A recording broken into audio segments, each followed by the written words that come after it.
Sometimes you can have too much of a good thing. Today on Our Space, OP tries to teach a lesson to his greedy ex-wife. But does it backfire on him? You be the judge. Wife married my rich friend after my business tanked. Came back after a year with bruises. Hello everyone. I'm 36 male. My ex-wife, Avery, 29 female. And I were married for only 3 years before everything went south for me, and she revealed her true colors. Avery and I dated for a year and 4 months before we got married. Soon after we started dating, I told Avery I was aspiring to set up my own business. So, I labored day and night and did a part-time job besides my actual job. I used the money from my day job to pay for my rent, bills, and groceries while using money from my part-time job to push into my business. Avery worked at a retail store as a sales manager, and I thought she had a fair idea of how to run a business.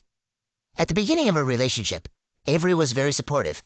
She even pushed me to work harder to expand the business. But after we married, she didn't seem very interested in the business anymore. She would even jokingly tell me to focus on other things that were important if the business was not going the way I wanted. But I was adamant because it was my dream, and I knew it was possible to make it happen. Fast forward to the first year of marriage. After several meetings and much persuasion, I got a big break when one of my wealthy friends volunteered to invest in my business. Avery and I were over the moon celebrating our win. She pretended she believed in me and continuously pushed me to get things done. My business was a small logistics company, which I had been nursing this dream for a long time. I believed with proper management and funds, my logistics company would become one of the biggest companies in our state. With the funding, I purchased more delivery bikes, bicycles, and a truck for moving things. And with more bikes and bicycles added to what we already had, business boomed, and our earnings increased. I also invested some money in marketing and signage, which paid off. However, I found a significant change in Avery's mindset soon after I got the investment. Before that money came in, Avery and I had no major reason to fight. Even if we argued about something or disagreed on something, we always settled it before we went to bed. But after the funding came, Avery and I fought most days, and the reason was money. She argued because she wanted me to give her some money for shopping, move us into a bigger apartment, and move for a week's vacation, all with the money that was meant to be invested in my business. When I kicked against the idea, she was mad.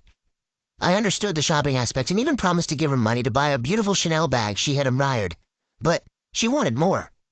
She claimed she was happy with the investment because she thought she would benefit from it. I was shocked at her demands because she knew how my business had been struggling and how hard I had worked and prayed for a financial miracle every day. And when it came, I wasn't expecting her to make such demands. Not at that time. Even if I were to take her shopping, move into a bigger apartment, or take her on vacation, it would have been from the profit I made from my business in the long run rather than from the money I was supposed to invest and grow it. Countless times, I told her the money was not for our personal use. It was meant to be returned with interest to my investor friend. But everything I said fell on deaf ears, and she wouldn't stop nagging about it. She started calling me selfish and said I was trying to take all the money my friend gave me for myself, even when I didn't work for it. When her words did not get to me as she expected, she switched to the emotional aspect and would try all night. For that whole week we argued, and when I couldn't take it anymore, I agreed to take her shopping on a budget for peace to reign. Then, I invested the rest of the money in my business. I did that for Avery because I loved her, even when she was insensitive. As I mentioned earlier, with the addition of bikes and bicycles for delivery, business boomed, and we could cover more areas than we did in the past. It even reached the point where I had to resign from my main and side jobs to focus more on my business. I did everything possible to make sure it moved to the next level, and the money I earned monthly was enough to pay my share of the rent and bills, and use whatever was left to pay for the loans I owed. About 2 months after my business started improving, Avery stopped contributing to the house. She claimed I was now doing well financially, and I could cater for the house like a man, and she said she was tired of splitting 50-50 with me when I earned more than double her monthly salary.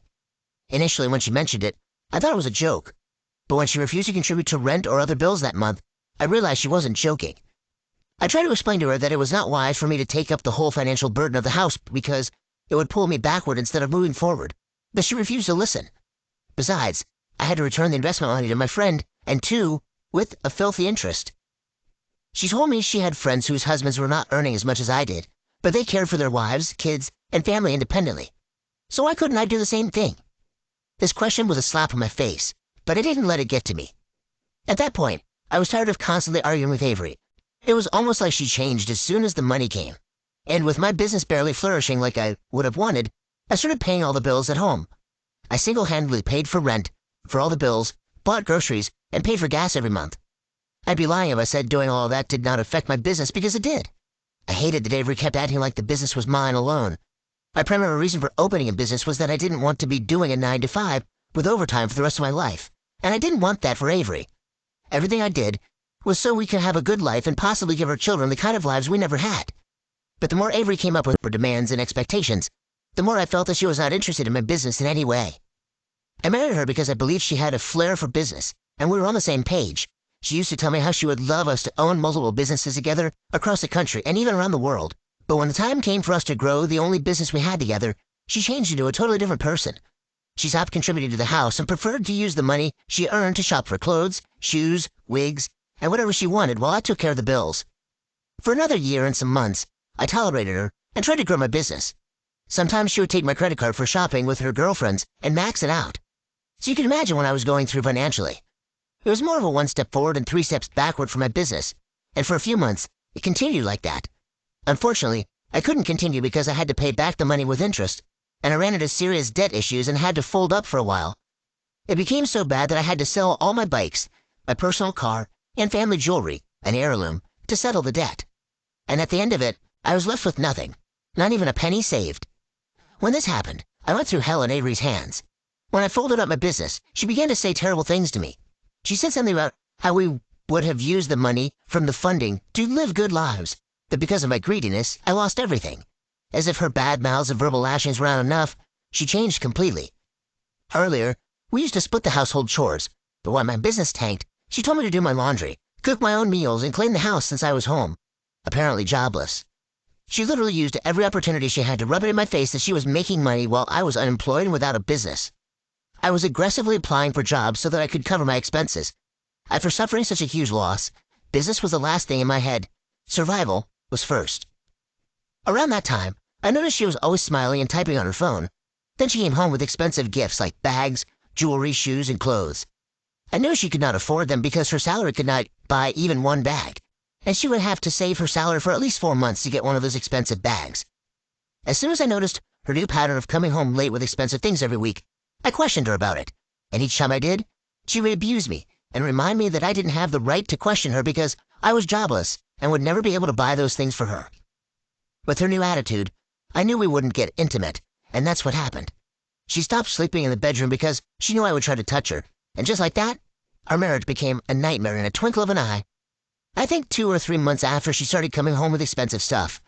It was hurtful and suffocating for me to tolerate her tantrums, but at that point, my priority was getting a job ASAP. However, one evening she came home and told me she wanted a divorce. She said she could no longer tolerate being married to me, and she revealed that she married me because she thought I had a promising future, but so far she wasn't impressed. I didn't try to beg or convince her. I kind of knew that it was coming. I was already tired of everything and believed divorcing each other was the right thing to do.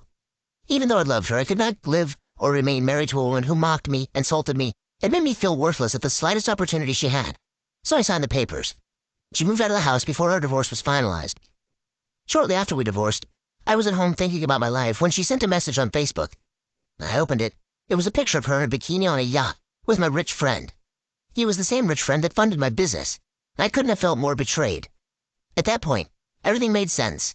Expensive gifts, perfumes, her returning home late, the new attitude, and finally wanting a divorce. I couldn't even cry because what she had done passed the stage of expressing my heartbreak in tears. I even felt bad for her because my rich friend had a track record of using women, and he was divorced 4 times. In response to the picture she sent to mock me, I typed, "Enjoy it while it still lasts," and then blocked her. Moving on was difficult, especially with no job and someone to support me financially and emotionally. It was so rough, and there were days I thought of ending things because I was mentally in a very dark place. I even moved in with my younger brother because I could not afford to pay rent or take care of my basic needs. Some of my friends tried to support and help me occasionally. 4 months after Avery left me, I got a job. The pay was not that great compared to my previous job, but it was a motivating start for me. I worked really hard, did overtime, and I was able to split rent and bills with my brother for 2 months before I got my place. At my new workplace, the senior colleague of mine was particularly fond of me. Her name was Crystal, 47 female. She was obviously older, and I didn't understand why she would bring me lunch, ask if we could go out and eat together, and so on until I asked her. Crystal said I reminded her of her late brother, who passed away when he was younger, and for some weird reason, I looked and walked like him. Down the line, Crystal and I became so close. and when I told her about my past and the business that crashed, she promised to help. In the few months of knowing each other, I'd already fallen in love with her. She cared for me and treated me with so much love. I didn't even get that kind of care and love in the 3 years I married Avery. With Crystal, I felt pampered, and I didn't even know when my heart gave way to love again. Surprisingly, help came. Crystal helped me as promised, and I got funding from someone she introduced me to. The person helped because she owed Crystal a favor. On her end, Crystal also gave me a mind-blowing amount of money to invest, with the agreement that I would pay her back monthly. She also shared ideas to push my business forward, expand, and offer something my competitors didn't. I know it all sounds too good to be true, and that's exactly how I felt in the space of 9 months after Avery left me. In fact, if anyone had told me I would bounce back so fast, I would not have believed it. My only disappointment was that Crystal did not see me the way I saw her. She saw me as her brother, whom she loved so much, and she promised to keep supporting me as far as I kept to my end of the deal. She was almost 11 years older than me, and I would not have minded. When Crystal said no to me because she didn't want to mix business with pleasure, I was hurt a bit, but I got over it and decided to focus on growing back my business. Even though it was almost like starting from scratch because I sold my bikes, I didn't mind. Having a logistics business was something I really wanted, and I was passionate about it. With determination and the funds provided, my business kicked back to life, and I was so happy. Just 3 weeks ago, a year after Avery and I divorced, I received a call from Avery. She said she wanted to see me. I thought she must have heard about my new success and wanted to see things for herself, so I agreed to see her. I invited her to my company's location so she could see things for herself. I did this to rub it in her face. When she came, she looked so lean and didn't give the vibes of a rich man's wife. Deep down, I wanted to ask if everything was okay, but I didn't. My sole purpose was to show her I was doing well, even better than the last time. I'm sure she got the message. Now that isn't the problem. The problem is that she called me again yesterday and asked if I could take her back because she was going through so much at the hands of her new husband. I'm so sorry your dream business tanked because of her lack of respect and complete selfishness, OP. It's gross to think that she was only pretending to be supportive of you and your dreams. And it's honestly a bit shocking that the wealthy friend of yours decided to entertain her. And for her to send you the photo just to rub it in your face? That's evil. You're far too nice of a person. She flies through men like crazy. She's looking for a low-hanging fruit, anyone that can help her afford the brand-name purse or the all-inclusive trip. She's a lazy, good-for-nothing person and hungry for anything that's shiny and new. As for your business, I'm glad you're able to have someone in your life who wholeheartedly believes in you. Continue to focus on your business. This is your baby now. Don't let anything get in your way, and try not to get distracted by the opposite sex. Update 1. Thank you, everyone, for your comments. I'll answer some of the common questions asked in my original post. First, no, I don't have any intentions of taking her back. I only posted this here to get your opinions, which I have. Some of you asked if I knew Avery well enough before marrying her. The thing is, I believed I knew her, and while we dated, she never showed any of those attitudes. She never spoke rudely to me or mocked my business. When I said it was like the Avery I dated and the Avery I married were two different people, I wasn't bluffing. As someone has advised, I will be discarding her immediately because my business is now more important than anything else, and I cannot afford to make the same mistake twice. Meanwhile, I met with her 2 days ago. This time, her whole face was covered in bruises. She told me she regretted divorcing me because, even when I had little money, I was good to her and treated her like a queen, and she was sorry for leaving me. She said she wanted to leave her new husband because he was physically assaulting her, and she couldn't even sue him because he was filthy rich. She also feared what would become of her if he cut off everything she benefited from him. In addition to that, she admitted that she was jobless and he didn't let her work because he provided everything she wanted, and it was choking her. She complained bitterly of his infidelity and how he would bring home different girls daily without minding her presence. From everything she said, I don't know how much of it was all true. All I can confirm is what I had seen on her body. I was sure she was physically, mentally, and emotionally in a bad place. On top of that, she looked sleep-deprived, and in our 1 year plus of dating and 3 years of marriage, I had never seen her look that terrible. As she talked, I couldn't help but notice how impeccable her timing was. It was evident that her abuse did not just start when my business came back to life. She must have been abused from her first month of being married to him. Yet she never called or complained about it until the news of my business reached her. So I decided to play with her as someone here had advised. I gave her all the reasons I could not take her back and watched her beg and plead with me. She said she was deceived by what she saw and believed it was better to be a rich man's wife, even if he didn't love her, than to be a poor man's wife with all the love. But now she had learned her lesson. When she had begged and begged, I told her to give me time to think about it, and hearing that gave her a ray of hope. I can't wait to kill her hope and make her go through the same pain I did. I'll make another update as soon as I take my revenge. Although it's sad to hear that she is in that state, you absolutely cannot go back to her. No one deserves to be physically abused. Unfortunately, in this case, she missed out on someone who would have truly cared for her. She just couldn't see past her own greed. Update 2. Hi everyone. Trust me, this is not ending as a love story because the story is already over. Believe me, I still cannot get over her betrayal. And no matter how hard I tried, I could not get the image of her face when she humiliated and abused me during my tough phase. It's pretty shameful that she tried to return to me after treating me like I'm worthless. Anyways, it's been a month now. I cannot begin to list everything she had done for me so that I could take her back. She went as far as sharing her nudes at my request, and we had been consistently chatting from the day I told her I would think about it. It was almost like she delivered herself to me on a silver platter. All I needed was 1 month. She made it so easy throughout that month. She did literally everything I asked her to do. To even blow her mind and lead her on, I kissed her on the cheek, and she couldn't stop smiling and waving at me as she walked to her car that day. Someone here had commented that I set her up and ruined her miserable marriage, and I loved that idea. I deliberately asked her to send her nudes to me because I knew she would. After all, desperate times require desperate measures. So, after I had enough of her explicit photos, I gathered chats between us as we discussed how she would divorce her husband and all the horrible things she had said about him. I unblocked my friend and sent him all those pictures and screenshots of our conversations. Then I left a message, helping you dodge a bullet, bro. I waited for him to see the message, and as soon as he did, I got a call from Avery. She was crying and breathing heavily on the phone, and when she could finally talk, she told me her husband threw her out of the house and seized everything he bought for her because, in his words, she came with nothing. She had to go with nothing. After crying and imposing herself, she said she was coming to my place to be officially together like we had planned. I used that opportunity to tell her I was the one who sent everything to her husband, and we could never be together because she didn't deserve any love. When she heard that, she cried more and begged me not to do that to her. I already did. I warned her not to show up at my place or company, or I would have her arrested. And after that, I blocked her contact, and I can only imagine the heartbreak she's going through right now. Very bold of her to think she could eat her cake and have it. I can't appreciate you all enough. Thank you so much for your advice and suggestions.